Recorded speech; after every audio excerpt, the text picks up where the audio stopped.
Hi everyone, this is Veronica.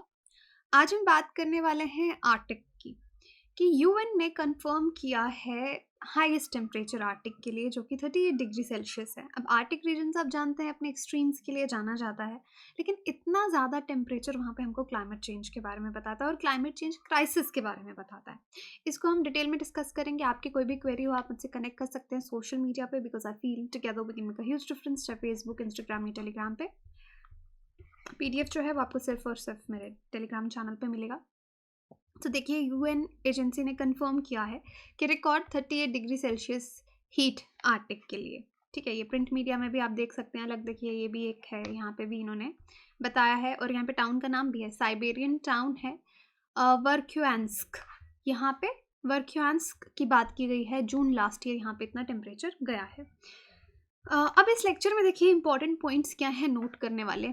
एक तो आपका डेटा जो आप यूज़ कर सकते हैं किसी भी आंसर राइटिंग में कि कितना टेम्परेचर गया, एक्सट्रीम्स की बात। दूसरी बात यहाँ पे कवर हम कर रहे हैं क्लाइमेट चेंज क्राइसिस, रादर आप कह लें कि क्या प्रॉब्लम हो रहा है, और एक्सट्रीम्स की बात हम यहाँ पे कर रहे हैं कि ऑलरेडी जो अपने एक्सट्रीम्स के लिए जाने जाते हैं वहाँ पे भी क्लाइमेट चेंज का क्या असर हो रहा है। और यहाँ पे कुछ जो फुल फॉर्म्स आएंगी उनको ध्यान रखिए, जैसे WMO है, वर्ल्ड मेट्रोलॉजिकल ऑर्गेनाइजेशन। तो इन्होंने कंफर्म किया है, यही एजेंसी है जिन्होंने कंफर्म किया है कि टेम्परेचर 38 डिग्री सेल्सियस यानी 100.4 डिग्री फ़ारेनहाइट गया है साइबेरियन टाउन में लास्ट ईयर, जो कि आर्टिक के लिए एक रिकॉर्ड है। इससे पहले इतना ज़्यादा टेम्परेचर वहाँ पे कभी नहीं गया, तो इस बार गया है।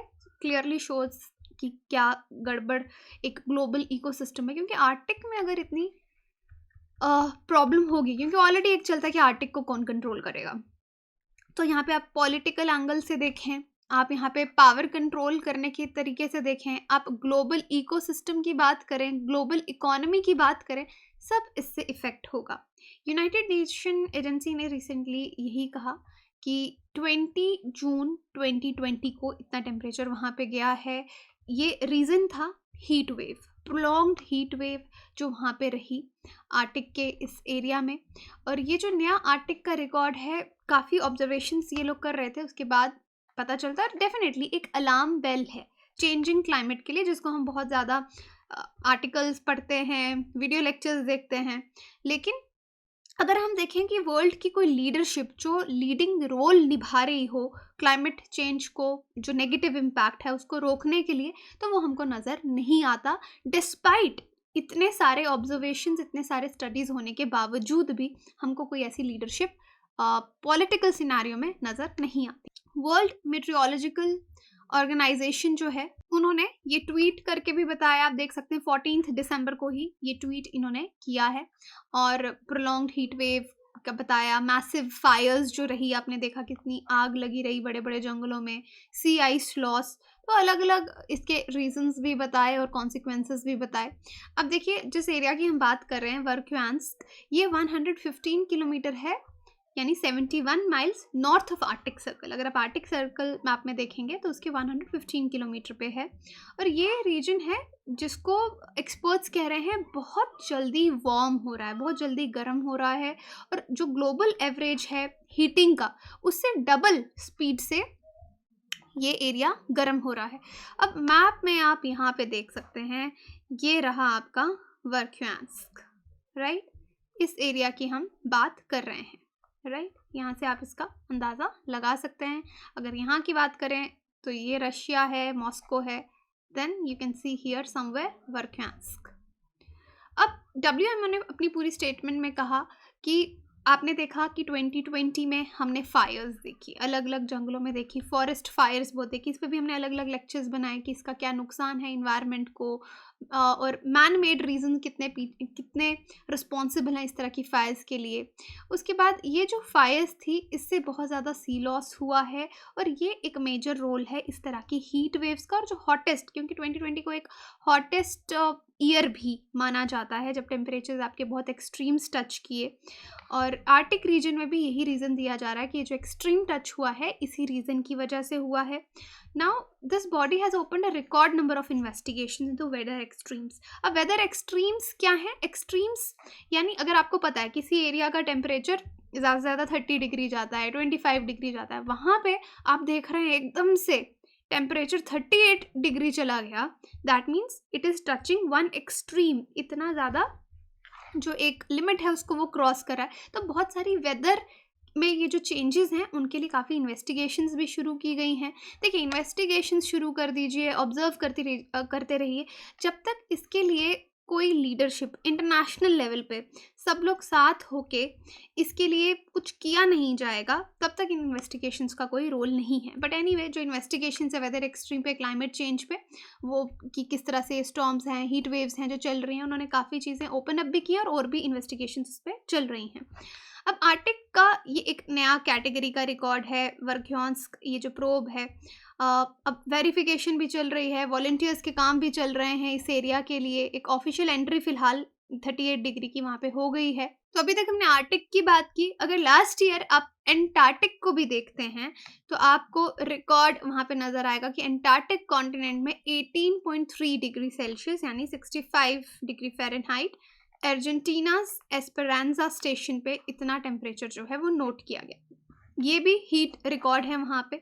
और इनफैक्ट आप कैलिफोर्निया की डेथ वैली में भी देखेंगे तो इस हिसाब से आप देखेंगे कि नए एक्सट्रीम्स नए नए जगह टच कर रहे हैं। अब ये जो ऑर्गेनाइजेशन है वो अलग अलग जगह के एक्सट्रीम्स देख रही है। तो हमने अभी तक आर्टिक की बात की, एंटार्क्टिक की बात की, फिर इस ऑर्गेनाइजेशन ने एक और रिपोर्ट चेक किया यूरोप में, इटली में।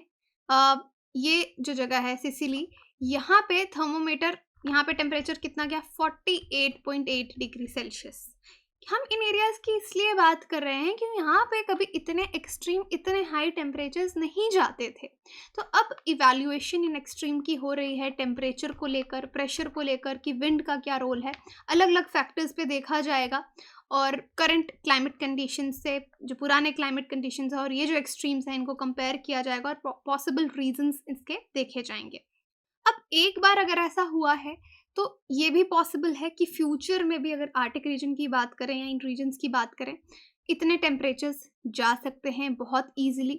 तो इसका स्टेटस जो है इन ऑब्जर्वेशंस का वो अब कंफर्म किया जा रहा है, देखा जा रहा है। डिफरेंट क्लाइमेटोलॉजिस्ट जो हैं, साइबेरिया कितना वार्म अप हो रहा है इस पे अब स्टडी करेंगे।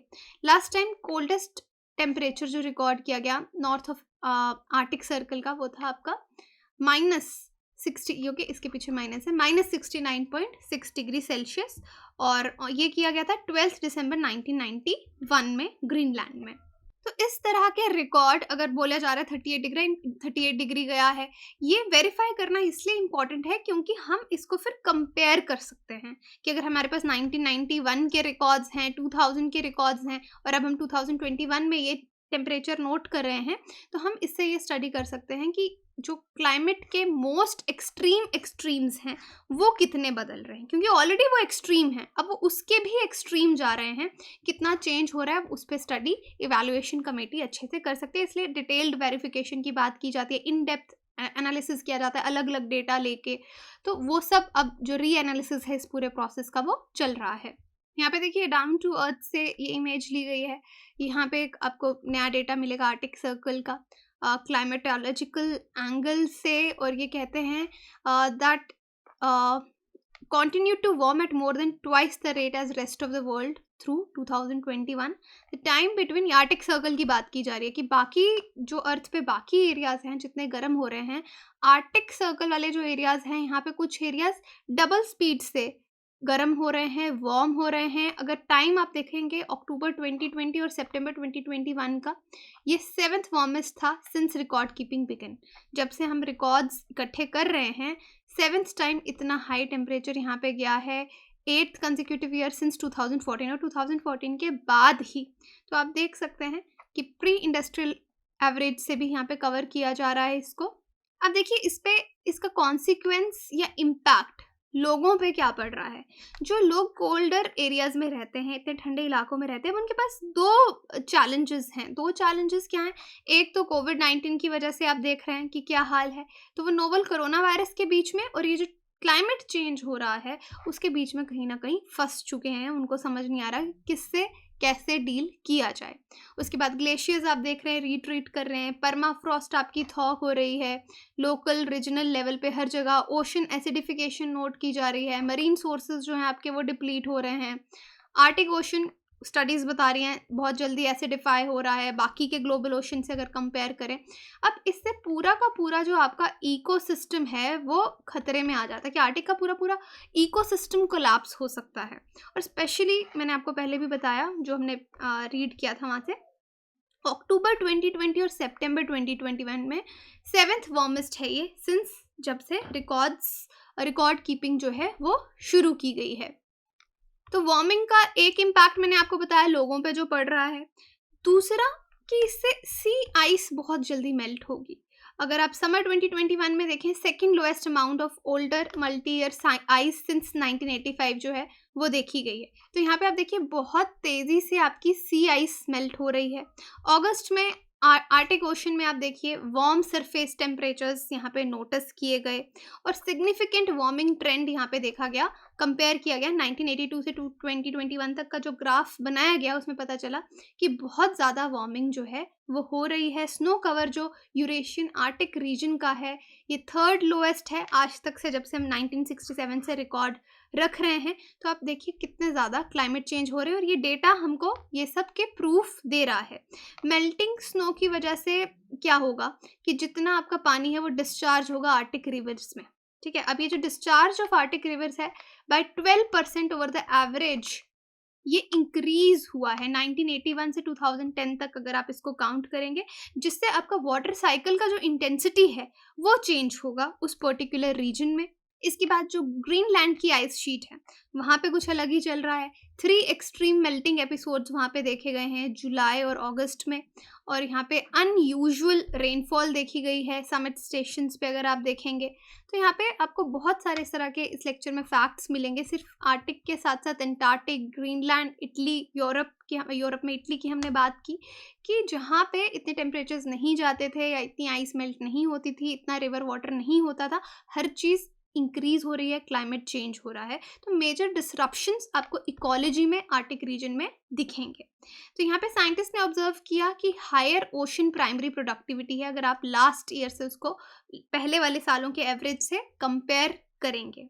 तो इन सब का कंक्लूजन हमको क्या नज़र आता है कि जो भी डेवलपमेंट्स ये आर्टिक में हो रही हैं इनको हम इग्नोर नहीं कर सकते, ये सिग्निफिकेंट है, क्योंकि इसके जो इम्पैक्ट हैं हो सकता है इरिवर्सिबल इम्पैक्ट हो। चाहे आप इकोलॉजी इन्वायरमेंट के हिसाब से बात करो, अलग अलग डायमेंशंस में बात करो, इकोनॉमी की बात करो, पॉलिटिकल पावर के डिस्ट्रीब्यूशन की बात करो, तो यहाँ पे कोई भी अभी तक कंक्लूजन यही है कि सब्सटैंशियल ग्लोबल इनिशिएटिव नहीं है कि आर्टिक को किस तरह से गवर्न किया जाए, इस चीज़ को हम कैसे कंट्रोल कर सकते हैं। तो डेफिनेटली वर्ल्ड लीडर्स को यहाँ पे एक प्लेटफॉर्म पे, कॉमन प्लेटफॉर्म पे आके इसका सोल्यूशन निकालने की ज़रूरत है। तो आप इसके लिए क्या सजेस्ट करते हैं आप मुझे कमेंट सेक्शन में बता सकते हैं।